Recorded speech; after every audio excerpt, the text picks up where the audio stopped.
मी मला मला जिथपर्यंत कळतं, मी वयाच्या 11 वर्षी भगवा झेंडा खांद्यावरती घेतलेला, 16 वर्षी तिथं बोर्ड आहे जावा ही शाखा पहिली काढलेली भोसले जाऊ का तिथं अण्णासाहेब पाटील वारले 82ला शाखा काढलेला माझं 16 वय होतं त्यावेळेची शाखा आहे.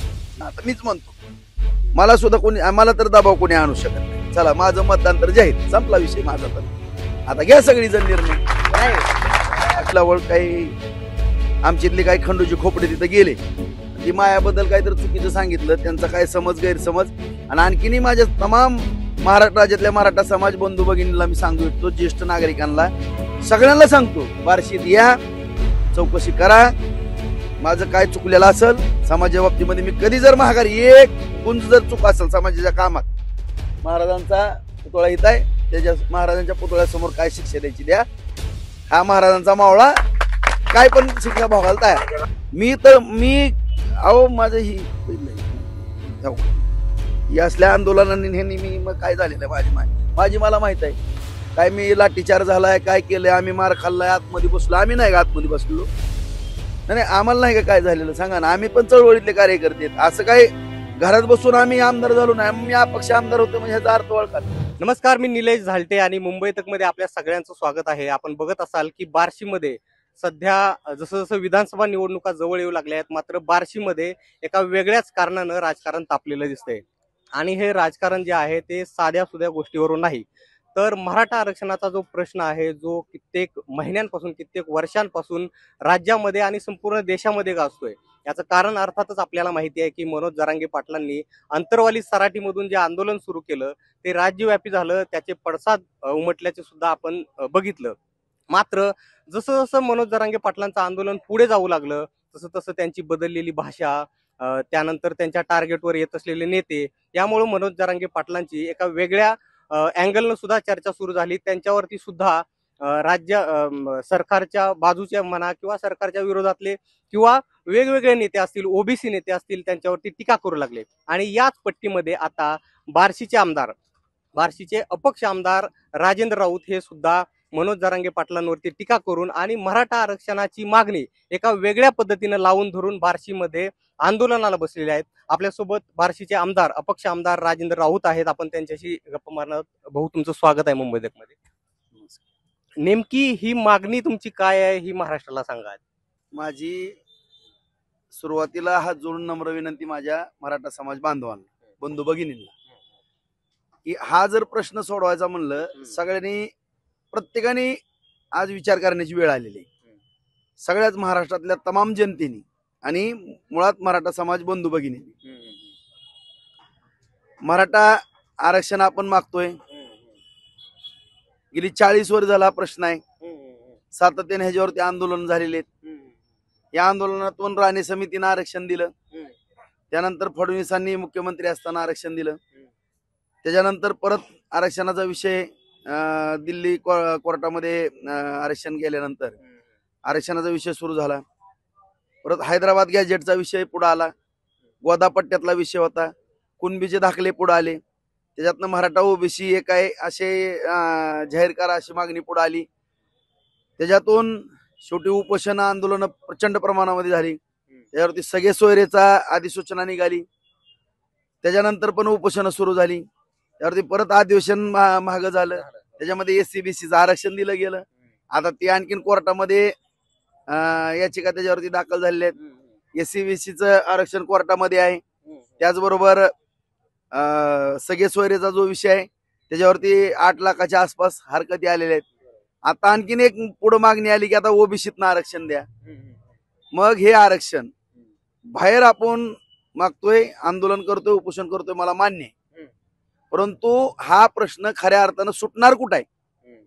सगळ्या मराठा समाज बांधवांना, बंधू भगिनींना माझी नम्रतेची विनंती आहे, महाराष्ट्र राज्याला, की ह्या महाराष्ट्राचा मणिपूर करण्याचा काही जणांचा प्रयत्न दिसतोय अशी मला शंका यायला लागलेली आहे. काही राज्यकर्त्यांचा वास येतो ह्याच्यामध्ये, मला मी नावं योग्य वेळी जाहीर करेन, परंतु आज तरी माझी मागणी एवढी आहे की मी विधानसभेचा सदस्य आपल्या सगळ्यांच्या आशीर्वादाने झालेला आहे. माझी तेवढीच जबाबदारी आहे या महाराष्ट्राचा, या देशाचा नागरिक म्हणून, की आपल्या देशात राज्यात कुठं गालबोट लागता कामा नये. कुणाचीही लेकरं बाळ ज्या आरक्षणासाठी आपण आवाज उठवतोय त्या आरक्षणामुळेच गुन्हे दाखल करून त्यांना त्या आरक्षणाचा फायदा होणार नाही, अशा पद्धतीचं कृत्य होणे त्याकरता डॉक्टर बाबासाहेब आंबेडकरांनी जे संविधान दिलेलं आहे त्याप्रमाणे या ठिकाणी संसद असेल, विधानसभा असेल आणि कोर्ट असेल, हायकोर्ट असेल, सुप्रीम कोर्ट असेल. आता प्राथमिक आपलं आंदोलन झालंय, उपोषण झालेत, बरं त्याच्यावरती खलबते झाल्यात, असं तसं तसं असं. मग विधानसभेला राहिल्यात आता 25 दिवस आचारसंहिता लागायला. बरोबर आहे. लोकसभेची तर निवडणूक झाली, आता 4.5 वर्षांत निवडणूक येणार आहे. ह्या छोट्या मोठ्या निवडणुकीला कोणी विचारत नसतंय. ही ग्रामपंचायत आली काय, नगरपालिका आली काय, पंचायत समिती आली काय, गेली काय. 2च निवडणुका देशाच्या आणि राज्याच्या दृष्टिकोनातून महत्वाच्या असतात, एक लोकसभा आणि दुसरी विधानसभा. आता लोकसभेचं जर गेलं हातनं निघून, आज या ठिकाणी काय मिळालं आता लोकसभा झाल्यानंतर, काय कोणाचे जास्त येऊ कमी येऊ मला त्याशी घेणं देणं. आता मी जरा वेगळ्या भूमिकेत आहे. आणि आज विधानसभा गेल्यानंतर परत काय डोळ्यातनं पाणी काढायचं का? त्याच्यामुळे विधानसभेची आचारसंहिता लागायच्या आत मी पत्र दिलेलं आहे विधानसभा अध्यक्ष राहुल नार्वेकरांना, याचं विशेष अधिवेशन बोलवा आणि ओबीसीतनं मराठा समाजाला आरक्षण देण्याची जी भूमिका आहे, मागणी आहे, त्याप्रमाणे तुम्ही या ठिकाणी अधिवेशन बोलवा. सगळ्या पक्षाला पण पत्र दिलेलं आहे, तुम्ही तसं पत्र अध्यक्षांना द्या. आज सगळ्या आमदारांना मी पत्र लिहितोय, उद्या परवा दिवशीपर्यंत त्यांना पत्र पोहोचतील. ईमेल ज्यांचा आहे त्यांना ईमेल मी या ठिकाणी करणार आहे. आणि अशा रीतीनं ज्या ठिकाणी न्याय मिळतोय तिथंच मागणी करा ना. बाहेर आता मागणी करून उपयोग काय? ज्याला अधिवेशन मध्ये ओबीसीतनं मराठा समाजाला आरक्षण द्यावं वाटतंय त्यांनी होयच्या बाजूनं होय म्हणावं, ज्याला नाही वाटतंय त्यांनी नाही म्हणावं. मोकळीक द्यावी आमदारांना पण, कुठल्याही पक्षानं बांधून पण ठेवून आमदाराला, आणि जी बहुमत आहे त्याप्रमाणे आरक्षण द्यावं. आणि ज्या मराठा समाज बांधवाला ओबीसी नको आहे त्यांनी सरकारला प्रतिज्ञा, आता काही ठिकाणी मागणी पण येते की आम्हाला ओबीसीतनं नको, काही एक ठराविक पट्टा आहे. आता आमच्या भागामध्ये ओबीसीतनं आरक्षणाची मागणी, म्हणजे मराठवाड्याची तर तीव्र मागणी आहे. आणि त्या ठिकाणी जी मागणी आहे त्या ठिकाणी ओबीसीतनं तर जी काही आरक्षण द्यायचंय ना कुठं देऊ शकतो, सगळ्यांनी मला सांगावं जनतेने. आरक्षणाचा मुद्दा सुटणार कुठं आहे? रोडवर सुटणार आहे का? हा, रोडवर आवाज उठवणं गरजेचं आहे. उपोषण आंदोलन, आता मी सुद्धा आंदोलन कर, इथं सुटणार आहे का? नाही सुटणार. हा प्रश्न सुटणार आहे विधानसभेमध्ये, मग तिथं मागणी नाही. तुमचा हा अगदीच बरोबर आहे, पण तुम्ही जसं सांगितलं की विधानसभेचं ऑलरेडी याच्यासाठी एक विशेष अधिवेशन झालं होतं आणि त्याच्यातही फार काही तोडगा निघाला नाही. त्यानंतर पण मनोज जरांगे पाटलांचं आंदोलन सुरू राहिलं. तर आता मग हाच प्रश्न आहे की आता विशेष अधिवेशन, इतक्या तोंडावरती निवडणुका आलेल्या असताना एक विशेष अधिवेशन घेऊन मराठा आरक्षणाचा इतके वर्ष भिजत घोंगडा असलेला हा प्रश्न सुटणार आहे का? आणि तो कसा सुटणार आहे? दुसरा असा प्रश्न त्यालाच लागून असा आहे की तुम्ही आता सगळ्यांना माहिती आहे की राजाभाऊ राऊत म्हणजे फडणवीसांचे अगदी विश्वासू जवळचे, तर तुम्ही ही मागणी थेट त्यांच्याकडेच का केली नाही? मुळात आंदोलन का करावं लागते? नाही, मुळातच मी मागणी केली ना, सगळ्यांकडे केली, सगळ्याच पक्षाकडे केली.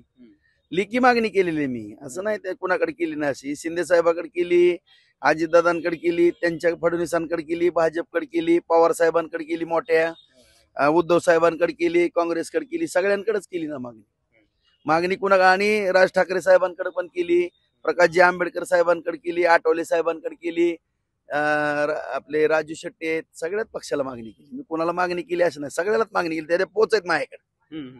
बरं, आता वेगळा जो महत्वाचा प्रश्न आहे आपला तो आहे की मनोज जरांगे पाटील जे इतक्या वर्षांपासून आंदोलन करतायत, सुरुवातीच्या काळात आम्हालाही माहिती आहे की ज्यावेळेस त्यांचं आंदोलन होतं त्यावेळेस तुमचा त्यांना कुठलाही विरोध नव्हता. मात्र हीच वेळ ती का आहे की ज्यावेळेस राजेंद्र राऊत हे मनोज जरांगेंच्या विरोधामध्ये आज मैदानामध्ये उतरलेले आम्हाला दिसत आहेत? कोण म्हणतंय मी आरक्षणाच्या मुद्द्यावर त्यांना विरोध असायचं कारणच नाही. माझं स्पष्ट भूमिका करतो. माझा दादांची जर मागणी आहे ना ओबीसीत आरक्षण, माझी पण मागणी तीच आहे. मी विरोध कुठं आहे मला सांगा? आता तुम्ही तर सोबत असायला पाहिजे ना. मग सोबत त्यांना मी त्यांचे जेव्हा मोर्चा असेल तेव्हा इथनं सगळीच पाठवतो.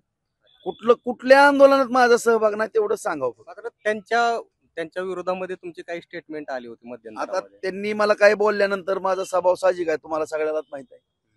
पण माझी मागणी काय आहे की ओबीसी एकदा ह्याचं दोन्ही समाजामध्ये भांडण होऊन मणिपूर होऊन देऊ नका. हवा शेवटी विधानसभेमध्ये निर्णय झाल्यानंतर सगळ्यांनीच मान्य करायचा ना बहुमतानं. शेवटी आपला देश कशा जीवावर चालतो? लोकशाही जीवावर. जी बहुमत आता एखाद्या आपण ग्रामपंचायतीत निवडणूक लागली काय मारामाऱ्या करून घेणार आहेत का? मारामाऱ्या करून सरपंच करणार आहेत का? आपण मारामारी करून मुख्यमंत्री करणार आहेत का?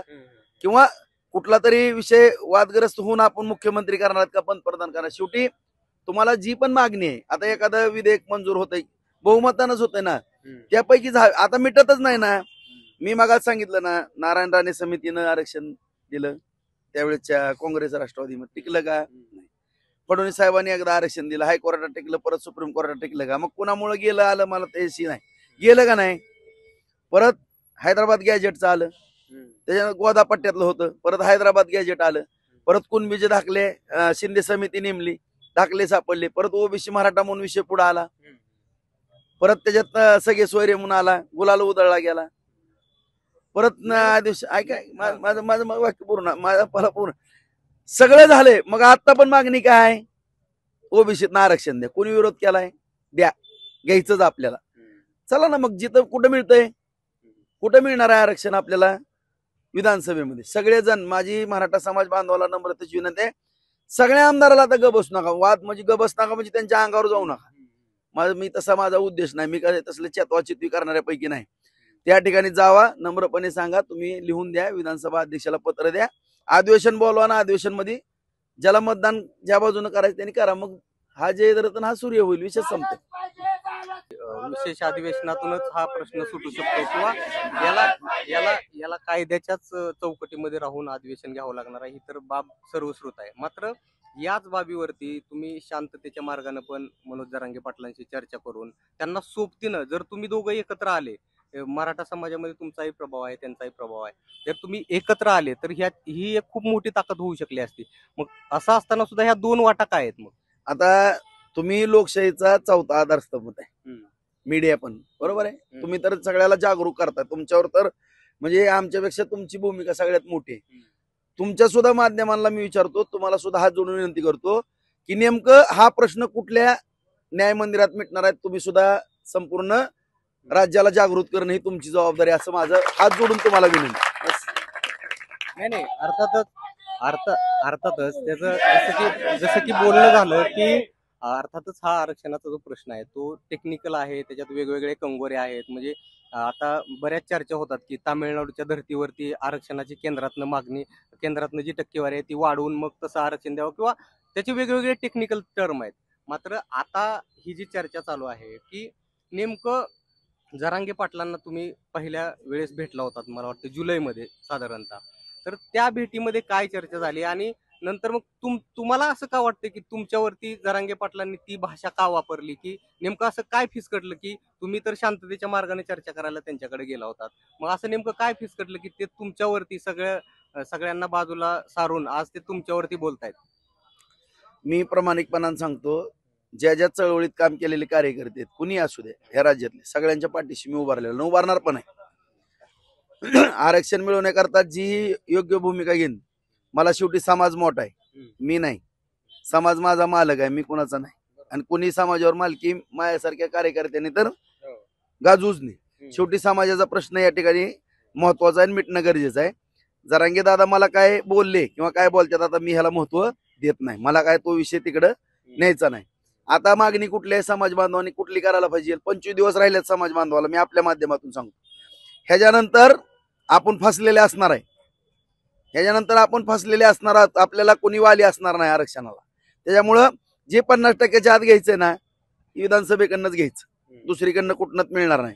आणि जर वाटलं काय राज्यकर्त्याला दोन्ही समाजात आणखीन काही नाराजी वगैरे होईल, केंद्र सरकारकडे माननीय मुख्यमंत्र्यांच्या मार्गदर्शनाखाली सगळ्यांनी राज्याचे प्रमुख आहेत, त्यांच्या मार्गदर्शनाखाली केंद्राकडे जावं. आता माझ्या माहितीप्रमाणे केंद्रामध्ये जवळपास 40% आरक्षण शिल्लक असेल. काय वाढवायचं ठेवायचं तो त्यांचा विषय, तो माझा कायदेशीर भाग नाही. मी त्यातला इतका 100% तज्ञ असं मी स्वतःला म्हणत नाही. जेव्हा जेवढं मला कळतंय तेवढं मी बोलतो. मला जर काय अडचण आली तर मी तज्ञ मराठा समाजातल्या जुन्या जाणत्या माणसाचं मार्गदर्शन घेतो आणि मी दादा घ्यावं.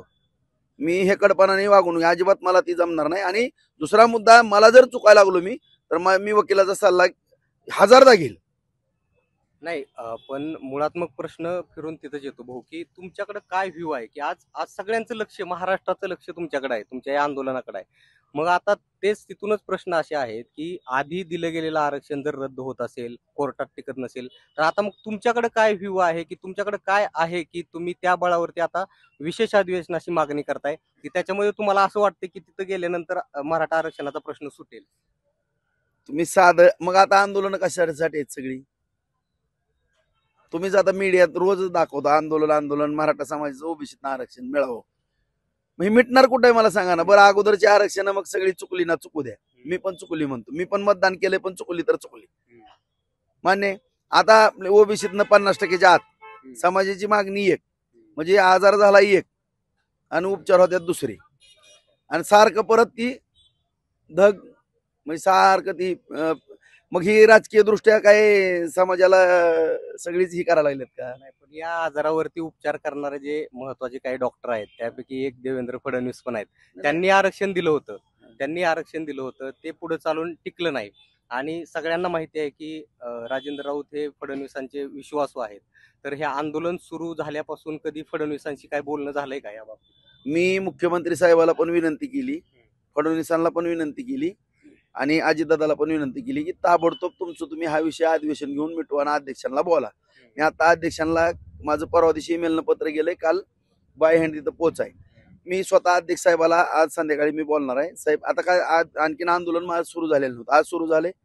मी आज अध्यक्ष साहेबाला मी बोलणार आहे. आता माझी काय कुठल्या पक्षाला पत्र पण दिलेत, त्याच्या पोच आणलेत. सगळ्या पक्षांनी प्रत्येकाने आपापली मागणी अध्यक्षाकडे ठेवावी. विशेष अधिवेशन बोलवा, संपला विषय. आणि जवळचा लांबचा हा प्रश्न नाही. तुम्हाला मी आणखीन पण सांगतो. तुम्हाला जर आठवत असेल की विलासराव देशमुख साहेब मुख्यमंत्री होते, नारायण राणे मुख्यमंत्री होते, अशोक चव्हाण होते, पृथ्वीराज बाबा होते, सगळेच राजकारणी माणसं होते. आता एकनाथ शिंदे साहेब पण आहेत, अजितदादा पण आहेत. अजितदादा तर मला 4-4 तास घेऊन बसलेत आता मध्यंतरी. आता प्रत्येक चंद्रकांत पाटील असेल किंवा सगळेच विजय मालक आपल्या जिल्ह्याला माहिती आहे सगळ्याला. कुठल्या राजकारणातल्या माणसाचा मी लाडका नाही मला सांगा. कुणाचा लाडका? सगळ्याच आमदारांचा. कुणाचा लाडका नाही मला सांगा ना तुम्ही. आतापर्यंत या आंदोलनाला हे जी लाडके आहेत त्यांचा कुणाचा सपोर्ट साठी काही फोन वगैरे आले का? ही भूमिका मला जिथपर्यंत कळतंय, मी वयाच्या 11 वर्षी भगवा झेंडा खांद्यावरती घेतलेला, 16 वर्षी तिथं बोर्ड आहे जावा.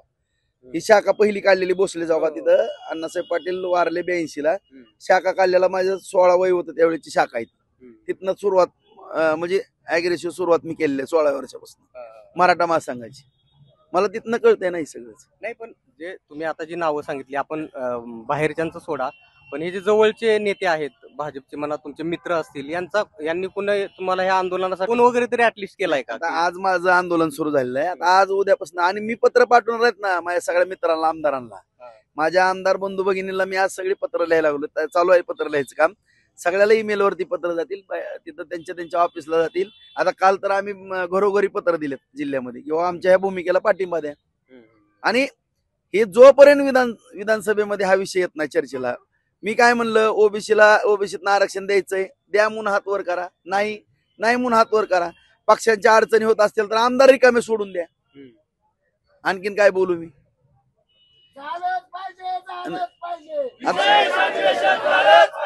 आता माझ्या माहितीप्रमाणे बहुतेक भाजपमध्ये काय तर 55-60 आमदार आहेत मराठा समाजाचे, बरोबर आहे. आता उद्या फडणवीस साहेबांनी सांगितलं मतदान करू नका म्हणून, ह्या बाजूनं ह्या बाजूनं, किंवा शिंदे साहेबांनी सांगितलं, किंवा अजितदादांनी सांगितलं, किंवा आपले ह्यांनी धारा पवार साहेबांनी सांगितलं, किंवा काय त्या आमदारांनी करावं ना, काँग्रेसनं सांगायपेक्षा किंवा उद्धव साहेबांनी सांगायपेक्षा त्या आमदाराला मोकळं सोडून द्या ना. ज्या देऊ द्या मतदान, कोण काय द्यायचं, उगो दबाव पण कोणी नको ना आमदार. मी पण म्हणतो, आता मीच म्हणतो, मला सुद्धा कोणी, मला तर दबाव कोणी आणू शकत नाही. चला माझं मतदान तर जाहीर, संपला विषय माझा. तर आता घ्या सगळी जण निर्णय. नाही, अगदी बरोबर आहे की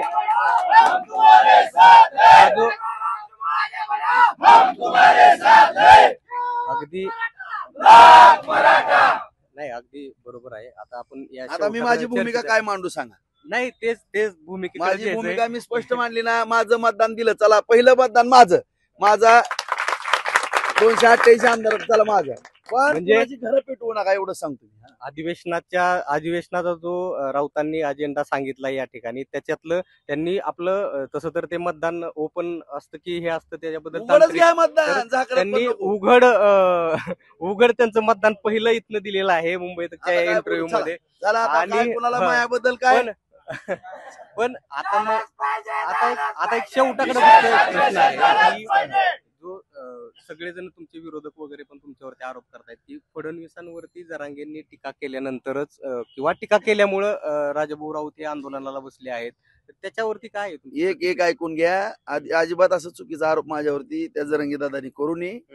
माझी त्यांना आणखीन पण विनंती आहे. आता मला सगळ्या मराठा समाजाच्या वरिष्ठ पातळीवर सांगितलंय, जेवढ्यांनी योगदान दिलं कैलासवासी अण्णासाहेब पाटलांच्या पासून, की राजभाऊ तुम्ही एक शब्द बोलायचा नाही. मी आज उद्या परवा 3 4 5 दिवस एक शब्द बोलत नाही. मला आता वाकडं तिकडे बोलायचा संबंध, का तर मी माझ्या समाजातल्या वरिष्ठांच्या धाकातला माणूस आहे. मी काय कोणाचा अनादर करणारा नाही. मला सगळ्यांनी सांगितलं की अजिबात बोलत नाही. आता त्यांना किती दिवस बोलायचं बोलू द्या.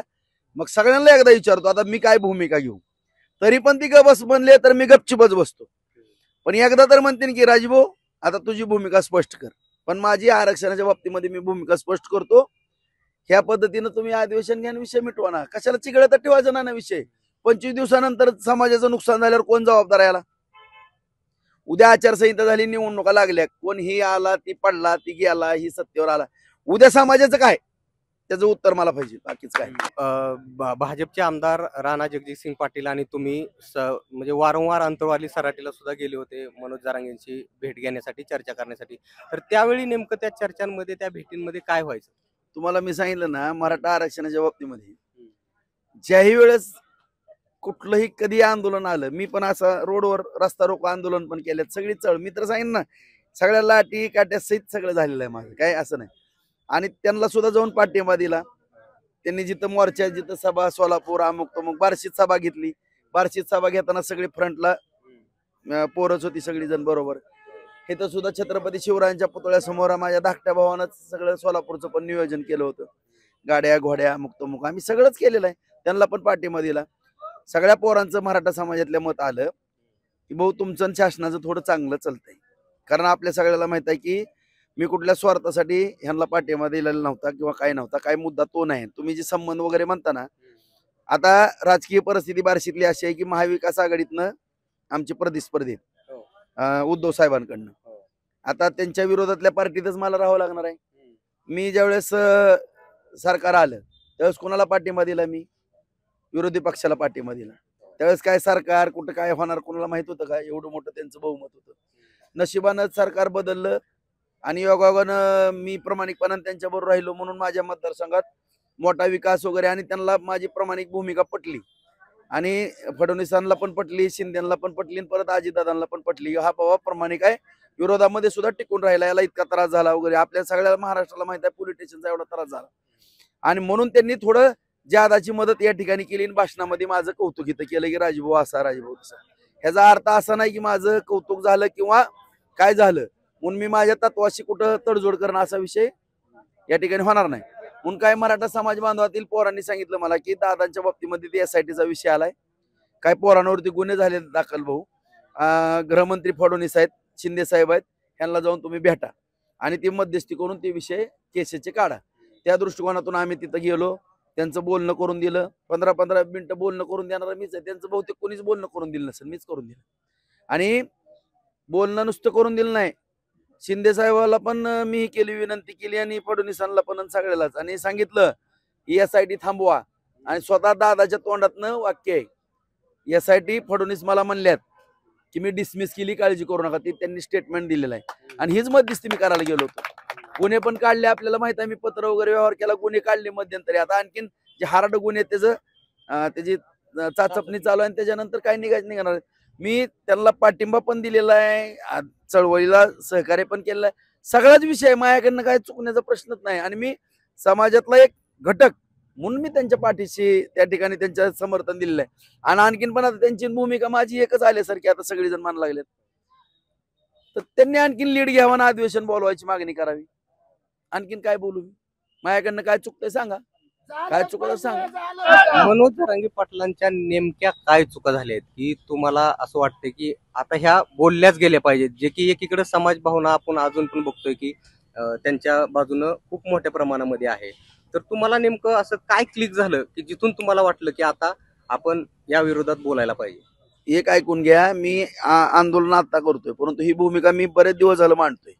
म्हणजे ह्या बाबतीमध्ये सगळ्यांनी सकारात्मक भूमिका घ्या. ही भूमिका माझी आत्ताची नाही, फार माझी जुनी भाषणं बघा काढून. त्यामध्ये मी सांगितलं की ह्यांनी सगळ्यांनी सहभाग घ्या आणि ओबीसीतनं आरक्षण द्यायचं का नाही ही भूमिका ठरवा. समाजाला खेळवत बसणार, ही आत्ताचीच नाही भूमिका. आणि ते कुणाला बोलतात ह्याचा अर्थ नाही. इतक्या दिवस मी कधी बोललो का काय? ऐकलं का कधी तुम्ही? इतक्या टीका टिप्पणी झाली, माझ्या तोंडातनं शब्द गेला का? परंतु मला थेट विनाकारण काही संबंध नाही. आमची इथली काही पिलावळ, काही आमची इथली काही खंडूजी खोपडे तिथे गेले, ती मायाबद्दल काहीतरी चुकीचं सांगितलं, त्यांचा काय समज गैरसमज. आणि आणखीनही माझ्या तमाम महाराष्ट्र राज्यातल्या मराठा समाज बंधू भगिनीला मी सांगू इच्छितो, ज्येष्ठ नागरिकांना सगळ्यांना सांगतो, बार्शीत या, चौकशी करा. माझं काय चुकलेलं असेल समाजाच्या बाबतीमध्ये, मी कधी जर माघारी एक गुंज जर चूक असेल समाजाच्या कामात, महाराजांचा पुतळा इथं आहे, त्याच्या महाराजांच्या पुतळ्यासमोर काय शिक्षा द्यायची द्या. हा महाराजांचा मावळा काय पण शिक्षा भोगायला तयार. म्हणजे जरांगेंच्या आंदोलनाला तुमचं सुरुवातीपासूनच समर्थन होतं. जरांगेंच्या आंदोलनाला तुमचं सुरुवातीपासूनच समर्थन होतं. या आताच्या स्टेटमेंटवरून असा अर्थ काढायचा का आपण? नाही, माझं सगळ्यालाच आहे, जरांगे पाटीलच नाही ह्याच्यामध्ये. काही त्यांनी किंवा मी काही हे नाही, सगळ्यांनी याच्यात फार मोठा त्याग केलेली माणसं आहेत. आणि माझे वारलेले किती जण आहेत बंधू, ती बिचाऱ्यांनी आत्महत्या केली ती किती जण आहेत, ज्यांनी सर्वोच्च बलिदान दिले. जीव म्हणजे काय किरकोळ बाब आहे का? या जगात सगळं मिळतं. आज ज्यांनी ज्यांनी आपलं बलिदान सर्वोच्च दिलेलं आहे त्यांचं सुद्धा मोठं योगदान आहे. असं कसं तुम्ही इमोशनल होताय? नाही, इमोशनलचं नाही. मी अहो माझं ही असल्या आंदोलनांनी मी मग काय झालेलं आहे माझी मला माहित आहे. काय मी लाठीचार झालाय, काय केलंय, आम्ही मार खाल्लाय, आतमध्ये बसलो. आम्ही नाही का आतमध्ये बसलो? नाही, आम्हाला नाही का काय झालेलं सांगा ना. आम्ही पण चळवळीतले कार्यकर्ते आहेत. असं काय घरात बसून आम्ही आमदार झालो नाही. मी अपक्ष आमदार होतो म्हणजे ह्याचा अर्थ ओळखा ना. उगाच अपक्ष आमदार करतात काय एखाद्या मी काय, माझे वडील आमदार होते, आजोबा आमदार होते, माझ्या घरात ना छत्रपती शिवरायांच्या सैनिकामध्ये आमचे पूर्वज होते, ही मला आठवतंय, मान्य आहे. पण आमच्या घराण्यात कोण मंत्री संत्री काय होतं का? कोण? साधा मी एक चळवळीतनं काम करून का आमदार झालेला काय? प्रस्थापिताच्या विरोधात शेवटचा प्रश्न आहे की आता प्रस्थापिताच्या विरोधात मी लढाई लढून इथं आमदार झालेलो आहे. आणि 5 निवडणुका लढल्यात मी. 20 वर्ष पंचायत समिती माझ्याकडे दिलेली. त्या दिवशी जी गाड्या गेल्या होत्या 200 गाड्याचा भाऊ केला, फक्त 52 गाड्या होत्या. आणि त्यातले कार्यकर्ते बघा कोण होते. ती आमचे कायमचे प्रतिस्पर्धी विरोधातली, कायमस्वरूपी विरोधात असणारी. तुम्ही नावं घ्यायला पाहिजे डायरेक्ट. आता ह्यांची नावं घेऊ काय? ह्यांना नेहमी नाही. आता मी ह्या आंदोलनाला बसलो. आता ओबीसीनं आरक्षण द्या आणि अधिवेशन काढा म्हणून बसलो. आणि ज्या मराठा बांधवाला ओबीसीनं घ्यायचं घ्या, नाही घ्यायचं घ्या. आता कुठं आहे ती? माझी भूमिका पण तीच आहे. या ना मग, मराठा म्हणून आहेत ना तुम्ही, मग या ना इथं या, स्वागत करतो मी. नाही केलं तर बोला. तर हे होते बार्शीचे अपक्ष आमदार राजेंद्र राऊत, ज्यांनी आपल्या आंदोलनाची भूमिका स्पष्ट केलेली आहे. त्यांनी अगदी त्यांची जी मूळ मागणी आहे की विधिमंडळाचं अधिवेशन बोलवून त्या अधिवेशनामध्ये हा मुद्दा ठेवावा आणि त्यातलं पहिलं मत माझं असेल असं सुद्धा त्यांनी सांगितलं. त्यांनी आपल्या आंदोलनाच्या जुन्या आठवणी सुद्धा मुंबई तक वरती जाग्या केलेल्या आहेत. आणि हे आंदोलन आता बार्शीमध्ये त्यांचं सुरू आहे, ज्याची राज्यभर या आंदोलनाची दखल घेतली जात आहे. निलेश झालटे, मुंबई तक.